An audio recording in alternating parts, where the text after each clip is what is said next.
Famassar. Je suis femme transformatrice de produits halieutiques. La secrétaire adjointe du CLPA, qui est le conseil local de la pêche artisanale de Saint-Louis, mais aussi la présidente de l'Union locale des femmes transformatrices mareyeuses micro-mareyeuses, la présidente du commission chargée de l'exploitation des hydrocarbures dans APAL SL, Association des pêcheurs artisanaux à la ligne. Beaucoup de choses nous interpellent aujourd'hui. Ce n'est pas notre première rencontre et je ne pense pas que ça sera la dernière. D'autant plus que nous sommes des pêcheurs. Nous sommes engagés quand même à négocier, mais aussi nous sommes engagés à préserver la quiétude de nos communautés. Ici, c'est la langue de barbarie, comme nous le disons à chaque fois. C'est ici que se passe l'exploitation du gaz avec le projet GTA que le Sénégal se partage avec la Mauritanie. Mais comme vous le voyez si bien, nous sommes les communautés impactées. Il y a beaucoup de choses qui se passent au niveau de ces installations où on oublie parfois la place de la communauté impactée. Ce qui les intéresse aujourd'hui, c'est leurs intérêts, d'autant plus que ça soit pour les multinationales BP et Cosmos, mais aussi pour nos gouvernements que Petrosen représente aujourd'hui. Ce qui les intéresse, c'est leur intérêt. Mais il faut à chaque fois savoir que même si vous négociez pour votre propre intérêt, pensez aussi à négocier pour la bienfaisance, mais aussi la quiétude des communautés impactées. Comme nous le savons et nous le disons à chaque fois, nous ne sommes pas des ennemis. Nous sommes appelés à cohabiter presque plus de 35 ans. Donc aujourd'hui, il y a beaucoup de choses que les communautés ignorent et qu'il est grand temps. Que les communautés soient quand même sensibilisées à ce point. Parce que si aujourd'hui on parle de récifs artificiels, les récifs artificiels, on le dit encore une fois, ça fait maintenant plus de 10 ans. Plus de 10 ans. Les récifs artificiels, on en parlait depuis l'étude d'impact environnemental qui a été faite en 2014. Et c'est sur cette étude qu'on avait mis qu'avant d'exploiter ce gaz, penser à faire des récifs artificiels pour permettre aux communautés, aux pêcheurs impactés, d'avoir d'autres sites pour pouvoir pêcher. Mais jusqu'à présent, jusqu'à l'heure où nous parlons, on court de 12 sites, on nous parle de 6, maintenant on nous parle d'une seule récif. Ces récifs sont en cours de construction, mais le problème qui se pose, c'est que les pêcheurs se posent toujours la question à savoir pourquoi le choix des 4 km. Le choix des 4 km, c'est ce qui pose le problème aujourd'hui. Parce que nous savons que l'océan est divisé en 3 parties. Il y a la haute mer où la reproduction se fait, il y a le milieu de la mer où la pêche se fait, mais ici il y a le berge de la mer où il n'y a pas de poisson. Donc si aujourd'hui ces récifs sont mis dans les 4 km, ça ne sera pas constructif, ça ne sera pas redevable pour les communautés qui sont là. Pensez à négocier avec ces connaissances empiriques, qu'ils ont déjà choisi le site adéquat pour mettre ces récifs. Pensez aussi à les impliquer dans tout ce que vous faites. On parle de sécurité sur le hub, d'accord, la sécurité c'est bien, mais pensez aussi à ces gens qui n'avaient pas d'autres ressources, qui n'avaient pas d'autres alternatives, qui n'avaient pas de dépenses pour pouvoir quand même nourrir leur famille. Et tout se passait dans cette zone de Diatara. Diatara qui a été pris aujourd'hui, Diatara qui a été pillé au détriment de ces communautés impactées.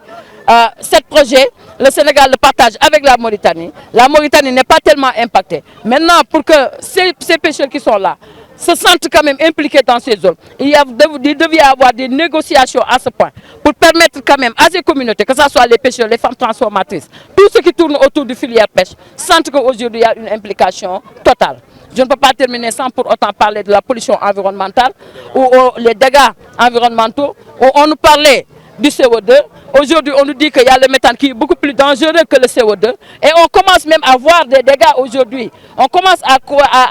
voir des malades. On commence à avoir des enfants qui ont des acnés sur leur peau. Et tout cela est dû quand même à cette méthane qui continue à polluer notre environnement. On interpelle tout le monde, la DREC, les environnementalistes, tout le monde, les ONG, pour que tout le monde vienne ici au niveau de la langue de barbarie. Des rencontres soient mises à ce point, mais surtout des sensibilisations pour ces communautés impactées. On interpelle aussi nos autorités, parce que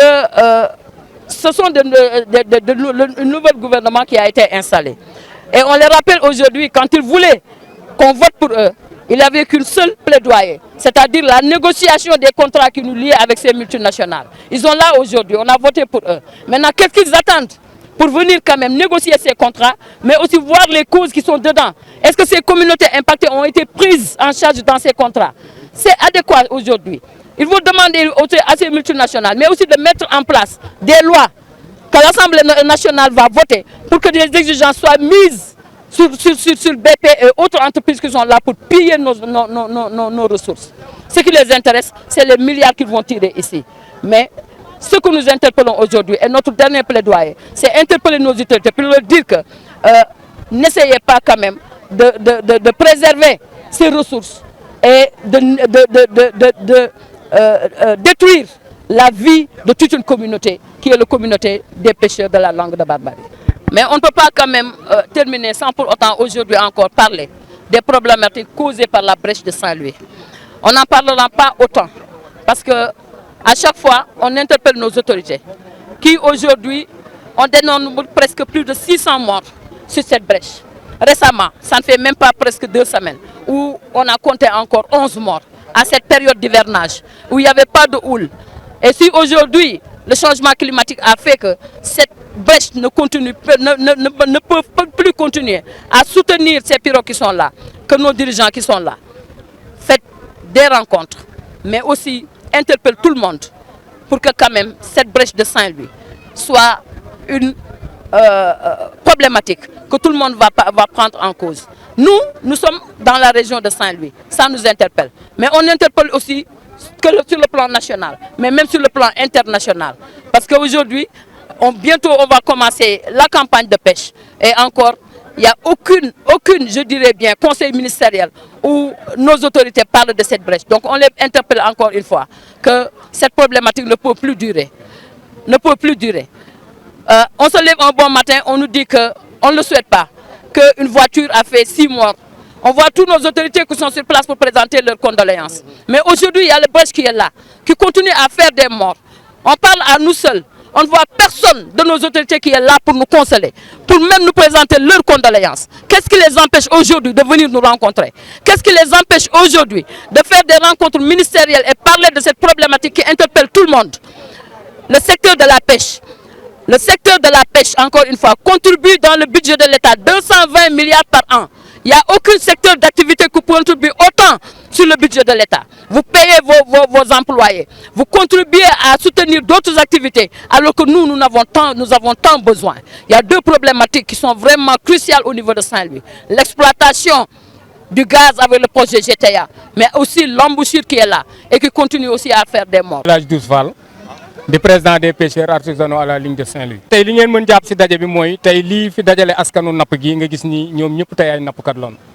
nu ràññeele am na ay jafe-jafe yoo xam ni maanaam nekk na ci Ndar nappkat yi di ko dundee problème mu brèche bi mi ngi fi problème mu licence de pêche yi mi ngi fi problème mu GTA bi itam mi ngi fi parce que GTA bi depuis 2017 ba léegi ñun ñoo ngi dëkkee di laaj suñu àq ak suñu yelleef li nga xam ne moom mooy administration Sénégal li nga xam ne moom mooy entreprise li nga xam ni moom mooy liñ fi ñàkk ñoom te ñoom tax ñu ñàkkuloonu ko ñun boobaak léegi ñoo ngi dëkkee di ko laaj si sutura ak njekk ak teranga ak diplomatie ndax xam nañ ni article 25 tere alinéa 2 les ressources appartiennent au peuple ñun loolu xam nañ loolu mais transparence bi ñun lañ si jublu lañ si soxla aussi te état mu bañ a mel na luy seetaan communauté bi ak pêcheurs yi ak entreprise parce que BP ñëw na jël na nappukaay bi bi mu jëlee nappukaay bi gaal yi mënatuñu egg ci li nga xam ni moom mooy périmètre sax de sécurité bi mënuñu fa egg li ko dara jatara ba ca 40 kilomètres ba si expresso bi ba si biir géej maanaam daanaka ku fa jaar da ngay am ay jafe-jafe ñoo ngi jàpp gaal yi di nëbal seen jën di torturer xale yi di leen menacer yooyu yëpp am na ay projet verbal yu dëggal yooyu. BP nag am na ay récif yoo xam ni waxante woon nag ak askan wi muy fukk ak ñaar mu daw ba ci juróom-benn yooyu defar na benn. te benn bi maanaam fii mu ko bëgg a teg ak 4 kilomètres bu fekkoon 4 kilomètres am na jën kon ñun duñ ko sant muy defar récif kon dañuy dem rek si récif yooyu pour mën di si napp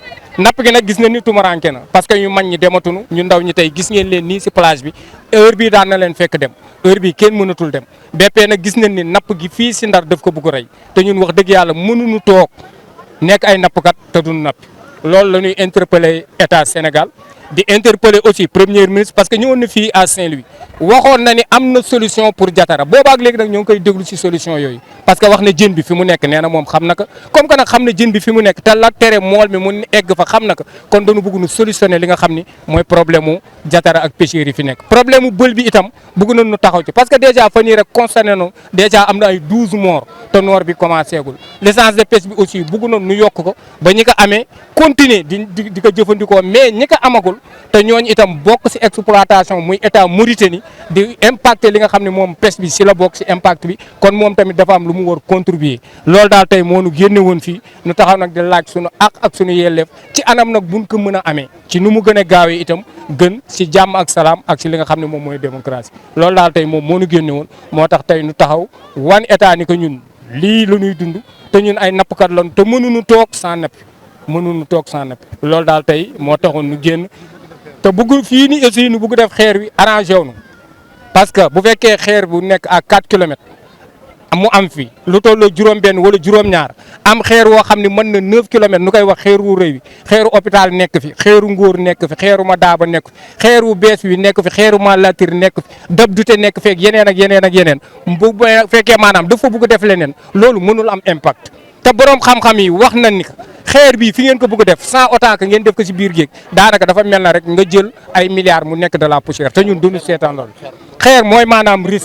récif mooy fi mool mi ni mën a dem pour mën a jàpp jën pour mën ko jaay pour mën dundal njabootam maanaam loolu la BP jël loolu la BP wax ni daf ko fay def te fi mu ko fay def moom déjà am na foofu kon c'est pas la peine mu koy def foofu ñun li nu bëgg mooy xeer bi na ko yóbbu fi toll ak Diatara wala mu yóbbu ko fa nga xam ne tolloo na ak Praia te ñoom nu xam ne ñun ay citoyen lañu nu jox nu sunu ay droit entreprise bi respecté nu te li nga xam ne nag mooy amiral bi loolu dama koy lancer message xamal que ni que ñi fi nekk nii pour défendre l'intégrité du territoire national ñooñu gisatuñu ci ñoom transparence parce que marine bi mi ngi jàpp gaal yi di nëbal seen ay produits aussi di leen defal ay projet verbal yoo xam ni am nañ ci ay copie ñun yooyu egsi na ci ñun di leen wan ni yéen fii ngeen nekk wax leen ni yéen waru leen fi ñëw te ñëw ngeen fi te loolu nekkul démocrate te loolu du yoon te ñoom ñoo ngi violer loi bi te ñun nag wax dëgg yàlla dañuy dox ci li nga xam ne moom mooy transparence déclenché wu nu la guerre mais nag ki nga yàgg di dóor jamono bu nekk muy arrière attention mën na am un jour mu ñëw mu def riposte. actuellement administration yi fi nekk bi fi nekk nii ak bii fi génn amul kun si waxalul ci problème mu li nga xam ne moom mooy problème mu GTA bi.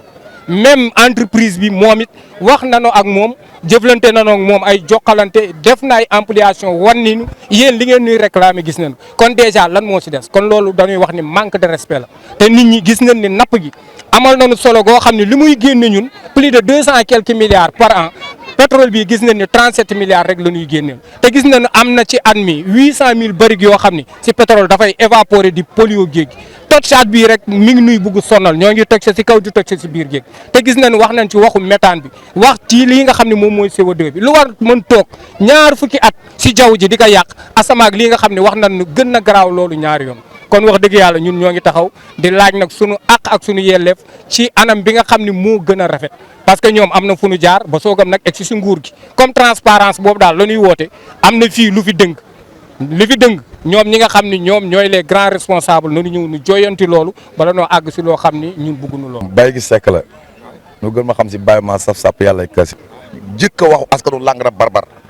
parce que li naan gan moom mën nañ ko tere lu ne ba mu des lu mu xool ak lu mu nettali tey bépp yi dafa woote woon amaana nga man gaalu ngeen ba ñuy porter seen combat ba léegi dama ci bokk tam dama ciy nekk mais nag gan moom dañuy wax naan kenn mën nañ ko tere lu ne ba mu des lu mu xool ak lu mu nettali parce que damay dégg nuy wax ci waxu raciste bi ñoom nu waroon nu jox 12 raciste dem ba léegi nu naan 6 ba naan 1 tey dama dem si rencontre ba dégg waa BP nu wax ni ñoom defaru nu raciste déedéet yarukaay jën na nuy defaral pour très intéressant pour ngeen comprendre bu baax ñoom defaru nu raciste pour le remplacer Diatara ñoom dañu defar raciste pour loo xamante ni yarukaay jën la waaw ku nangu toolu maamu jaamur bu mu daan bayee fayuloo ko di ko defaral lu mu yore jën est-ce que loolu tegu na ci yoon maanaam yow nga nangu sunu toolu maam nu siy xeex pareegu nu doon négocier ay problème mu récif pour nga ñëw defal nu 12 récifs nga da ngay defar benn récif tey maa leen dégg dans tout le monde nu ni ñoom yarukaayu jën nañuy defar ñun noo doy yarukaayu jën en plus que ñun dañuy briser plateforme bi zone de sécurité boo xam te ni 500 mètres pour gaalu ndaw yi bañ a dugg foofu ñu leen di xamal ni état na ko dégg képp koo xamante ni autorité na ko dégg fii duñu ko bàyyi tey duñu ko bàyyi ëllëg ndegam bis bu li ñu waxante woon ak moom defuñu ko demuñu Mauritanie ñaanal ñu zone de tampon mayuñu gaalu ndaw yi licence dañuy dugg dañuy napp tey suba ëllëg ngoon parce que dëggam Mauritanie ak Guinée Bissau ak Angola noo am pétrole ñun doomu Langue de Barbarie ñu dem ba foofu di fa napp nu ñuy jàpp di nu bàyyi waxatuma la fi nga xam sunu toolu maam la ngeen woonu tey naan da ngeen nu jox benn information bi mooy lan kaay leen ngeen déglu ku fi dugg da nga leen di jàpp pare leen daa ngeen nu jàpp ba nu jeex ku fi dugg da nga leen di gaañ nu nag yéen noo ko digaale li ñu bëgg daa ngeen nu ko defal si nii defal leen ko si naa ba ilaa yow ma xëyaama fii duñu ko bàyyi li ñu bëgg mooy li ñu waxante woon ak nun nu def ko mooy gaalu ndaw yi si noonu juddu si noonu ngénte si noonu lekk si noonu naan moment bii may wax ak yow nii dëkk bi gaal yi noo ko yor gaal yu tuuti yi kon ku leen bëgg xañ lii xañ nga leen seen bakkan ndax amam loo xam te ni ngor sax bu ko mayee diine nangu ko même bu ko diine nangoo ngor mayew ko nun bépp ak ku mën a doon dama ni ñoom dañu mel ku yab waa askanu Langue de Barbarie yab leen mënul weesu nun li ñuy contribuer si Sénégal amul kenn ko contribuer xoolal li fi nekk si gaal 25000 pirogues ku ne 15000 francs ngay far pay at 15000 francs licence de pêche permis de pêche amul gaal gu nekk fii doo ko tagg waaw may ma tuuti rek parce que permis de pêche am na gaal yoo xam 50000 francs nañuy dagg kon état lu ñu bëgg dafay war a ñëw taxaw appuyer nu par force parce que li ñuy jox lu nu moom la nga ñëw nangu sunu toolu maam waxoon ak nun fajaloonu sunu soxla ba pare di nu woo naan wax leen seen ay mbokk bu nu dugg di foofu noo lànk noo bañ nun ragal nu dee ragal nu dund li nu gëm mooy fii fi na noo dund ba dee